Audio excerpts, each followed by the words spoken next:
अब हर वारदात पर रहेंगी हमारी नजर। मालेगाव पुन्हा हादरले।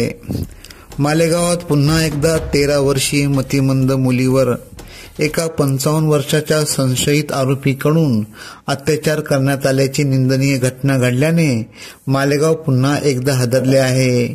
पीडित बालिकेला दीपक धनराज छाजेड, राहणार मालेगाव, जिल्हा नाशिक, वय वर्ष 55 या संशयित आरोपिताने फूस लावून त्याच्या स्कूटीवर बसून एका पडीत जागेवर घेऊन जाऊन अत्याचार केले।